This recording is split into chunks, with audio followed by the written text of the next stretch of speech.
አጭር ዘጋቢ ፊልም በአውሮፓ የሚገኙ ኢትዮጵያውያን ከጁላይ 27 እስከ ኦገስት 01 2026 እንደ ኤውሮፒያን አቆጣጠር በጣሊያን ሮም ከተማ በመገኘት የባህል ፌስቲቫል አካሂደዋል። ከመላው አውሮፓ የተውጣጡ በሺዎች የሚቆጠሩ ኢትዮጵያውያን በስፖርት፣ ሙዚቃ፣ ባህላዊ ምግቦችና ወጎች ላይ በሰፊው ተሳትፈዋል። እኛም የዚህን የባህል ፌስቲቫል ዋና ዋና ገጽታዎች ተሳታፊ ስለነበርን ለተመልካች እናሳያለን። ይህንን የባህል ፌስቲቫል ለመካፈል በሄድንበት ወቅት አጋጣሚውን ተጠቅመን የአበበ ቢቂላ ማስታወሻ ጎብኝተናል። በዚህም ፊልሙ ስለ አበበ ቢቂላ ታሪክ ይዳስሳል። ለዚህ የኦሎምፒክ ሻምፒዮን ሮማ በማስታወሻነት ያቆመችውንና ለሱ ክብር የሰየመችውን መንገድ እና የ1960 የሮም ኦሎምፒክ ማራቶን ውድድር ወቅት ታዋቂነትን ያተረፉ በርካታ ታሪካዊ ቦታዎችን እናሳያቸዋለን። ይህ ባህልን፣ ታሪክን እና ቱሪዝምን የሚያዋህደውን ዘጋቢ ፊልም ይከታተሉ። ከወደዱት ደግሞ አስተያየቶን ከታች ይስጡን፣ ሰብስክራይብ ያድርጉን።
የስፖርት ባህል የተለያዩ ጣዕመ ዘፈኖች፣ የአገር ባህል ጭፈራዎች፣ የእግር ኳስ ውድድሮች የተካሄዱ ሲሆን ኢትዮጵያኖች ሲተዋወቁና ሲደናነቁ ሰንብተዋል።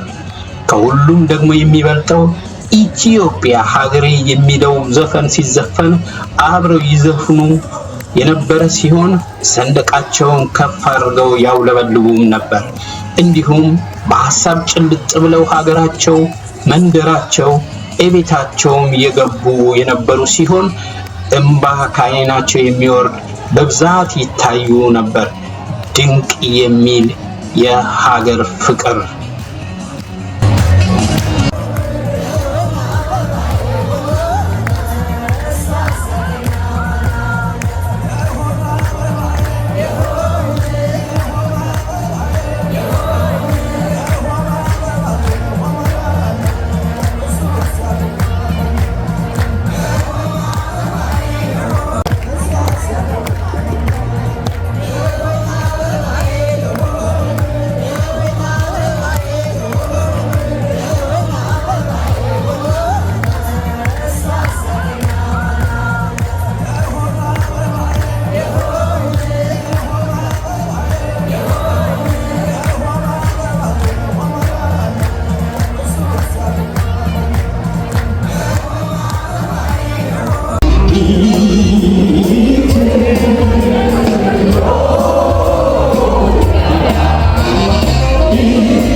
ሰላም እንደምን አላችሁ?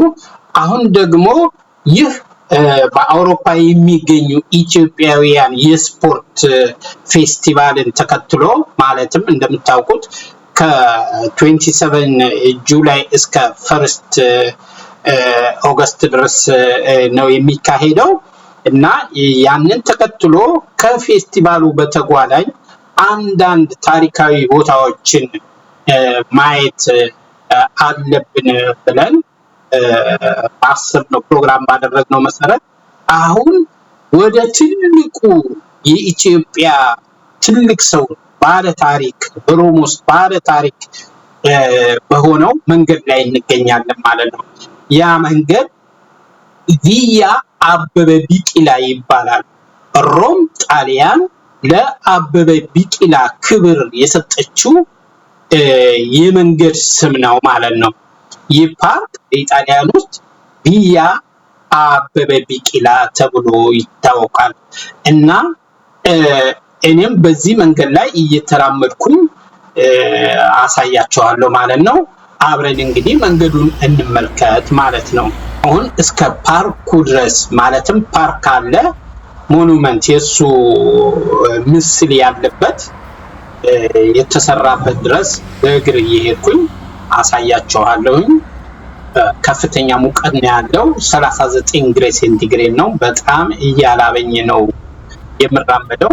ግን ይሄንን መንገድ ሳላይ ለእናንተም ሳላሳይ መመለስ የለብኝም በማለት ነው እዚህ መጥቼ ይሄንን ምስል የቀረጽኩት ማለት ነው።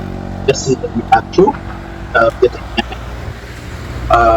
እንግዲህ እንደምታውቁት አበበ ቢቂላ በሮም እና በቶኪዮ ላይ በ1960 እና በ1964 ዓመተ ምህረት ለሀገራችን ዋንጫ የመጀመሪያውን ዋንጫ ያስገኘ ነው ማለት ነው። የወርቅ የዓለም የኦሎምፒክ ወርቅ ያስገኘልን ነው ማለት ነው። እዚህ ላይ መገንዘብ ያለብን አበበ ቢቂላን በዛን ወቅት በትልቅነት ደረጃ ሊያሳየው ከቻለው ነገር አንዱ በባዶ እግሩ ሮጦ ማሸነፉ ነው። ይህም በዛን ዘመን የዘረኝነት ከፍተኛ ደረጃ ላይ የነበረ ስለሆነ እንዴት አንድ ጥቁር ያው ባዶ እግር ሆኖ እንዴት ሊያሸንፍ ቻለ የሚለውን ከፍተኛ አግራሞትን ፈጥሯል ማለት ነው። እና ይህ ትልቅ ታሪክ ነው፣ የሁላችንም የሆነ ታሪክ ማለት ነው።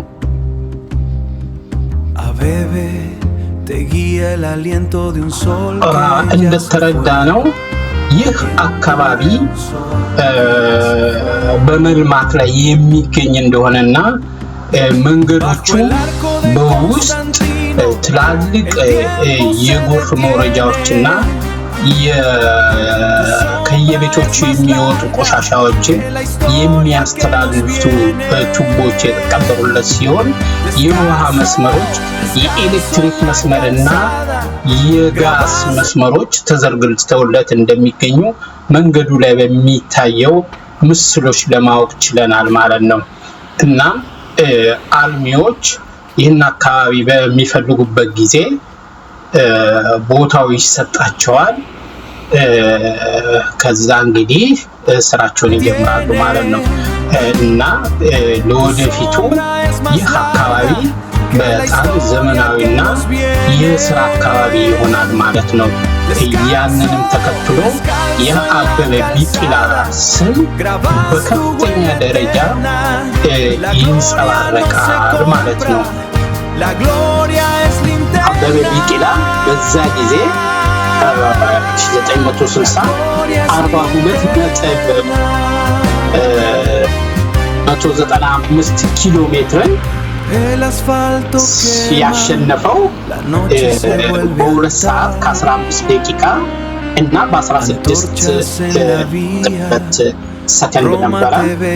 እና እንደነገርኳቸው የመጀመሪያው አፍሪካዊ ነው ማለት ነው። እና ይህ የሀገራችን ትልቅ ሌጀንድ የሆነ የነበረ ሰው እንደምታውቁት በ1969 ዓመተ ምህረት እንደ አውሮፓውያን አቆጣጠር ነው የምነግራችሁ በደረሰበት የትራፊክ አደጋ መሰረት ፓራላይዝድ ሆኖ ነበረ እና ብዙ ጊዜ በሕክምና ላይ ነበረ ማለት ነው። እና ያም ሆኖ በ1973 ዓመተ ምህረት በ41 ዓመቱ ነው ከዚህ ዓለም የተለየው ማለት ነው።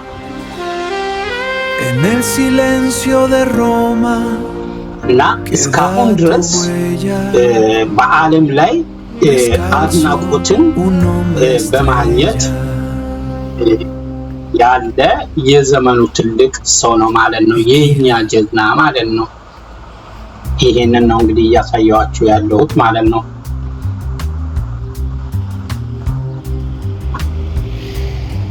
ይሄን ይመስላል መንገዱ። እንግዲህ እንደምታዩት ኢጣሊያ ለኢትዮጵያዊው አበበ ቢቂላ የሰጠችው ክብር ማለት ነው። ትልቅ ነገር ነው ይሄ፣ በጣም ትልቅ ለማስታወሻነት የሰጠችው ማለት ነው። ጣሊያንን እናመሰግናታለን በዚህ አጋጣሚ ማለት ነው። ለዚህ ለጀግናችን እንዲህ አይነት የመንገድ ስም መስጠት በጣም ትልቅ ነገር ነው። ይህ ቪያ አበበ ቢቂላ የሚባለው መንገድ ነው ማለት ነው። እንደነገርኳችሁ ሙቀቱ በጣም ኃይለኛ ነው። በጣም የምራመደው ልነግራችሁ አልችልም። እሳት ሆኜ ነው። 39 ግሬድ ነው የሚያሳየው የምቀርጸው መሳሪያ ላይ ሆኖ ይህን ታሪካዊ ቦታ በምንም ተአምር ሳልቀርጽ አልሄድም በማለት ነው ያነሳሁት። ደስ እንደሚላችሁ እርግጠኛ ነኝ።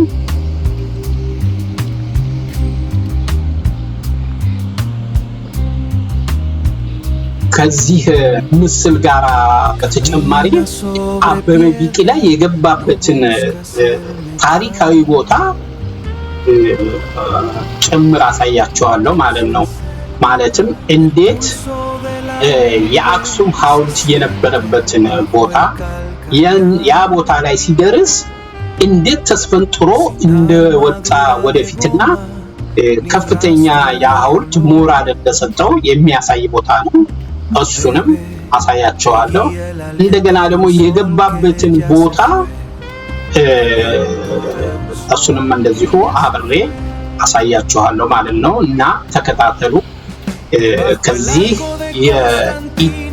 በአውሮፓ የሚገኙ ኢትዮጵያኖች የስፖርት ፌስቲቫል ጋር በማያያዝ የቀረበ ስፖርትም ስለሆነ ነው። ስፖርት ወዳጅነት፣ ታሪክ፣ መገናኘት ስለሆነ ታሪካችንን ማስታወስ አለብን፣ መዘከር አለብን በሚል ማለት ነው። አጋጣሚ ተጠቅሜ ማለት ነው። ምንም እንኳን እንደዛ የመጣው ቢሆንም ማለት ነው እና ይህ ቪያ አበበ ቢቂላ ይባላል ማለት ነው። ወደ ፓርኩ እየሄድን ያለ ነው። በጣም ኃይለኛ ሙቀት ነው ያለው።